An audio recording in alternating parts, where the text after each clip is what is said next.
आज हम coordination compound के बारे में जानेंगे कि कोऑर्डिनेशन कंपाउंड होता क्या है। तो सबसे पहले कोऑर्डिनेशन कंपाउंड जानने से पहले हमें ये पता होना चाहिए कि मेटल क्या होता है। मेटल मतलब आयन, लेकिन कोऑर्डिनेशन कंपाउंड में आयन भी हो सकता है और एटम भी हो सकता है। तो सबसे पहले हम बात करते हैं मेटल की।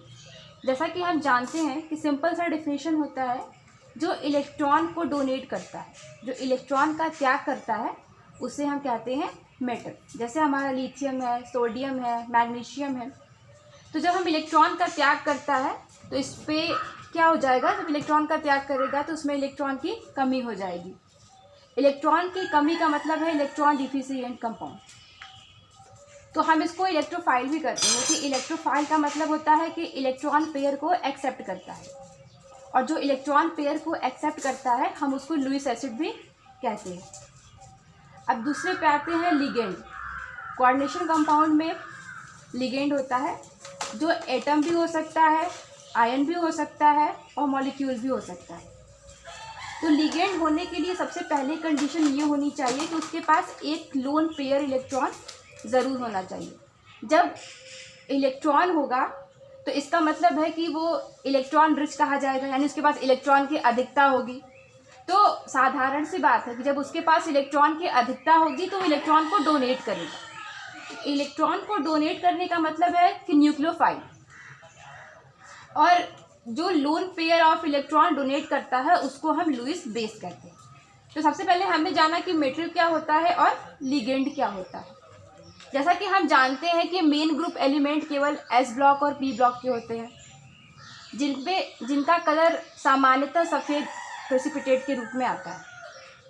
लेकिन अब हम बात करते हैं ट्रांजिशन मेटल की, क्योंकि कोऑर्डिनेशन कंपाउंड में सिर्फ ट्रांजिशन एलिमेंट ही भाग लेते हैं, और ये सारे मेटल जो होते हैं डी ब्लॉक एलिमेंट के, जिनको हम ट्रांजिशन मेटल कहते हैं, वो कलर्ड होते हैं, यानी रंगीन होते हैं। इनके बहुत तरह के कलर, ग्रीन, ऑरेंज, येलो, बहुत तरह कलर होता है।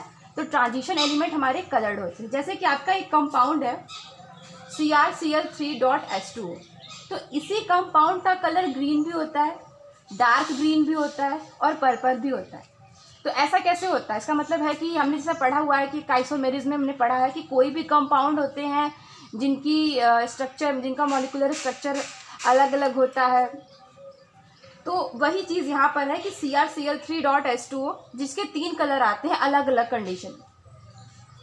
तो अब पहले हम बात करते हैं सिंपल सॉल्ट की। सिंपल सॉल्ट क्या होता है? जो अपने आयनों में विभक्त हो जाता है एक्वस सॉल्यूशन में। जैसे सोडियम क्लोराइड है, तो ये एक्वस सॉल्यूशन में सोडियम आयन और क्लोराइड आयन में डिवाइड हो जाता है, जिसको हम कहते हैं कि ये साधारण लवण है। अब हम बात करते हैं डबल सॉल्ट की। डबल सॉल्ट का मतलब होता है कि ऐसा लवण जो एक्वस सॉल्यूशन में, तो एक्वस सॉल्यूशन हमारा वाटर है, में डालने पर अपने आयन्स में विभक्त हो जाता है, मतलब अपनी आइडेंटिटी को खो देता है। उसकी जो पहचान होती है वो ख़त्म हो जाती है वाटर में डालने पे। जैसे हमने फिटकरी को ले लिया, K2SO4 Al2SO4 3.24H2O। जब हम H2O में इसको डालते हैं तो ये अपने अपने आयनों में विभक्त हो जाता है। जैसे K2SO4.Al2SO4 3.24H2O। यहाँ पे पोटेशियम आयन बना, एल्यूमिनियम आयन बना, सल्फेट आयन बना और वाटर के 24 मॉलिक्यूल्स अलग हो गए। तो अपने अपने आयनों में विभक्त हो जाता है और अपनी पहचान खो देता है। इसका मतलब ये है कि जब हम वापस से टेस्ट करेंगे, मान लीजिए हमें पता करना है कि इसमें फिटकरी में मतलब पोटेशियम है कि नहीं, एल्यूमिनियम है कि नहीं, और सल्फेट आयन कितना है, तो हम ये भी कह सकते हैं कि इसमें हो सकता है कि मैंने पोटेशियम हाइड्रोक्साइड मिलाया हो सकता है मैंने KCl मिलाया हो।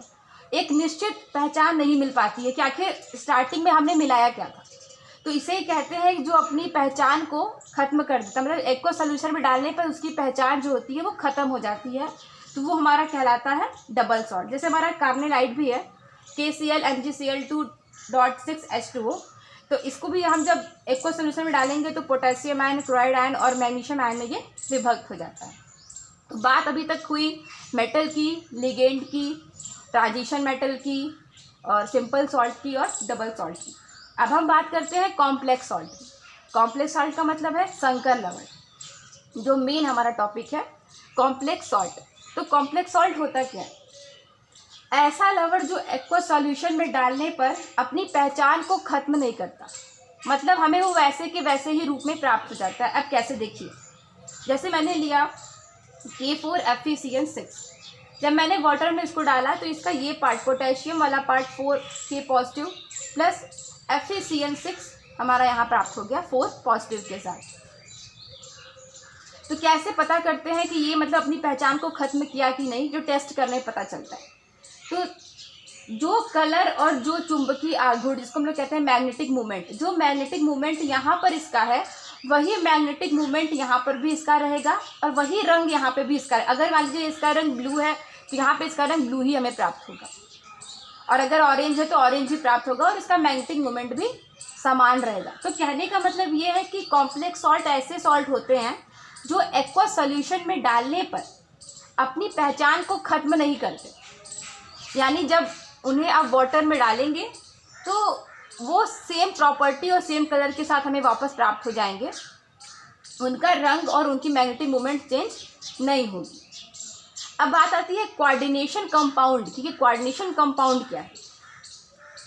तो सबसे पहले जैसा आपका मैंने लिखा हुआ है K4FeCN6, जैसे मैंने बताया कि जो अपने वाटर में डालने पर अपने आयनों में विभक्त नहीं होगा, अपनी पहचान को खत्म नहीं करेगा, वो कहलाता है आपका कॉम्प्लेक्स सॉल्ट, यानी कोऑर्डिनेशन कंपाउंड भी उसे हम कह सकते हैं।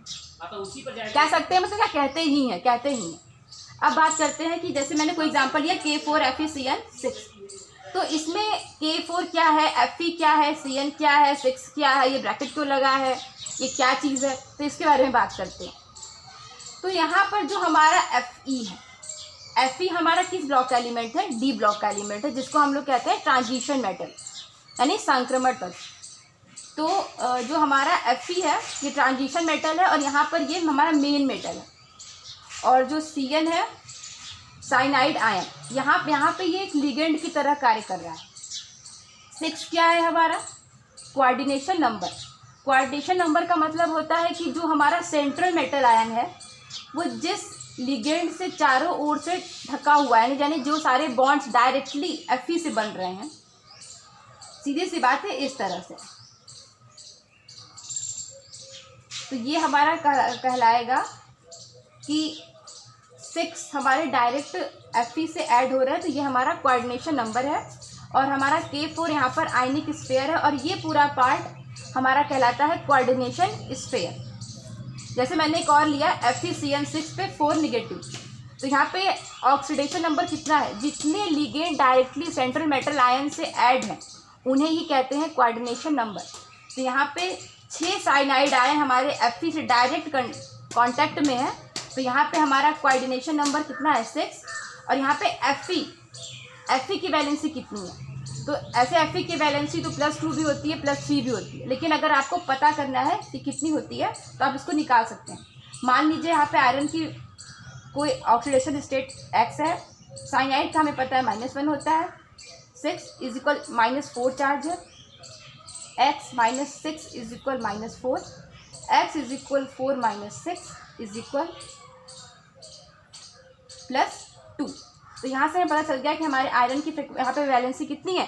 +2, जिसको हम ऑक्सीडेशन नंबर भी कहते हैं, और यहाँ पे 6 हमारा कोऑर्डिनेशन नंबर है। अब जैसे हम यहाँ पे NiCO4 को ले लिए, तो CO हमारा यहाँ पे क्या है? Carbon monoxide. तो CO का ऑक्सीडेशन नंबर हमेशा 0 होता है, तो यहाँ पे हमारा निकल की वैलेंसी जो भी है वो 0 आ जाएगी। अब मैंने कंपाउंड लिया CONH3 4Cl2 (Cl). तो यहाँ पर Cl क्या है? Cl हमारा यहाँ पे काउंटर आयन है, इसको काउंटर आयन भी कहते हैं। जैसे मैंने बताया यहाँ पे ना अभी कि Fe आपका सेंट्रल मेटल आयन है, Cn आपका लिगेंड है, 6 आपका कोऑर्डिनेशन नंबर है, इस पूरे जो इस ब्रैकेट में है इसको कहते हैं कोऑर्डिनेशन स्फीयर, और जो K4 है ये आपका आयनिक स्फीयर है। जब ये रिएक्शन होगा तो ये 4K के साथ अलग हो जाएगा। अब मैं बात करती हूँ इसमें CONH3 4Cl2 Cl में। तो जैसे मैंने बताया कि जितने ligand directly central metal ion से अटैच्ड होंगे वही कोऑर्डिनेशन नंबर है। तो यहाँ पर NH3 का 4 और Cl का 2 सभी CO के साथ लगे हुए हैं। जब बॉन्ड बनाएंगे आप तो डायरेक्टली आपको पता चल जाएगा कि मतलब CO में 4 अमोनिया और 2 क्लोरीन ऐड है। तो यहाँ पे इसमें 6 यानी 4 NH3 और 2 Cl, तो टोटल हो गया कितना 6, यानी कोऑर्डिनेशन नंबर कितनी हुई 6। आगे मैं आपको निकाल के भी दिखा दूंगी कैसे ये निकला हुआ है, पहले आप बेसिक चीज़ को जान लीजिए। अब जो सबसे इम्पॉर्टेंट है वर्नर थ्योरी। वर्नर थ्योरी सबसे इम्पॉर्टेंट, इस कोऑर्डिनेशन कंपाउंड का मेन, अब जिसे कह सकते हैं कि मेन पार्ट है वर्नर थ्योरी।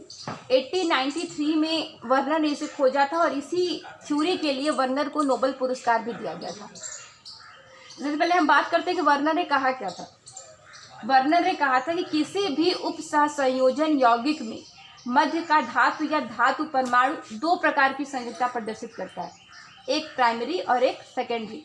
यानी कोई भी अगर कोऑर्डिनेशन कंपाउंड है उसमें जो भी सेंट्रल मेटल आयन है वो 2 प्रकार की वैलेंसी को शो करता है, एक प्राइमरी और एक सेकेंडरी।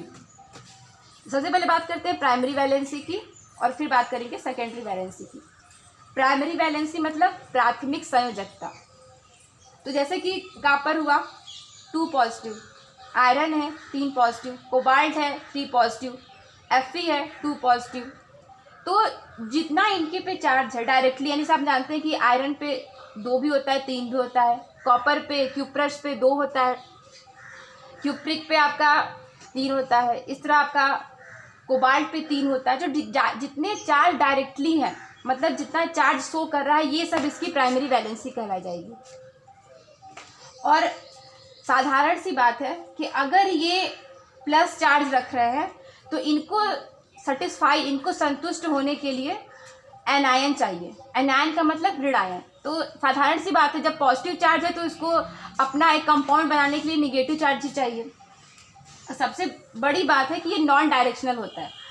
नॉन डायरेक्शनल का मतलब है कि इसमें दिशा नहीं होती है, दिशाहीन होता है। जो बॉन्ड बनते हैं वो आप किसी भी तरह से बना सकते हैं। मतलब अगर मान लीजिए मैंने बनाया यहाँ पे CuCl2 का बनाया, तो आप यहाँ पे Cl को किसी भी तरह से बैलेंस कर सकते हैं। या आप ऐसे ऐसे कर दीजिए, Cl लगा दीजिए, या आप ऐसे ऐसे कर दीजिए। बस एक एग्जांपल के तौर पे कि जो कह रहा है नॉन डायरेक्शनल, उसका क्या मतलब होता है। नॉन डायरेक्शनल का मतलब है कि आप बॉन्ड कहीं से भी लगा सकते हैं, कोई एक निश्चित दिशा नहीं है कि आपको इसी दिशा से लगाना है। तो सबसे पहले वर्नर ये कहा कि कोई भी अगर कोऑर्डिनेशन कंपाउंड है तो वो उसके जो मेटल है वो 2 प्रकार की वैलेंसी को शो करेंगे, एक प्राइमरी यानी प्राथमिक संयोजकता और दूसरा सेकेंडरी वैलेंसी यानी द्वितीयक संयोजकता। प्राइमरी वैलेंसी मतलब जितना चार्ज किसी भी मेटल आयन पे है डायरेक्टली, जैसे कॉपर पे 2, आयरन पे 3, ये सब इनकी संयोजकता कहलाएगी प्राथमिक संयोजकता। और दूसरा ये एनायन के द्वारा संतुष्ट होंगी, यानी इनको सेटिस्फाई करने के लिए हमको एनायन के साथ इनको जोड़ना पड़ेगा।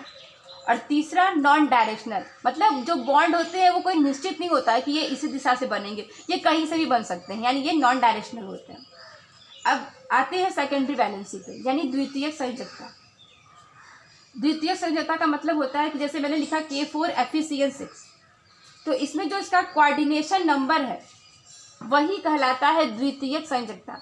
तो जैसे अब ये क्लियर हो गया कि आयरन आपका मेटल है, यहाँ पे आयरन का आप निकाल लीजिए जितनी भी इसकी ऑक्सीडेशन स्टेट होगी पॉजिटिव में आएगी।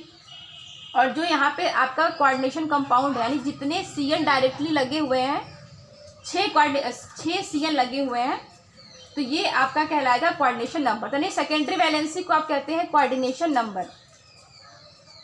अब दूसरा आता है कि इसका जो शेप होता है वो डिफरेंट होता है, निश्चित होता है। तीसरा नॉन आयनाइजेबल होता है, डायरेक्शनल होता है। मतलब नॉन आयनाइजेबल मतलब अपने आयनों में विभक्त नहीं होगा, और डायरेक्शनल होता है। डायरेक्शनल का मतलब है कि अगर मैंने FeCl6 का बॉन्ड बनाया है तो ये निश्चित है कि Cl कहाँ पे लगेगा और उसकी दिशा क्या होगी, ये सब निश्चित होता है। और प्राथमिक वैलेंसी में यह निश्चित नहीं होता है, इसके जो बॉन्ड होते हैं वो नॉन डायरेक्शनल होता है। और जो K4FeCl6 में जो भी Cl होगा, जो Fe से अटैच्ड होगा, उसका बॉन्ड बिल्कुल डिफिनिट होता है। तो आज के लिए थोड़ा इतना ही, और थोड़ा थोड़ा करके मैं आगे का टॉपिक क्लियर करते रहेंगे हम। बट अभी जितना है इसको आप क्लियर कीजिए और इस पर कल फिर बात करेंगे। Thank you.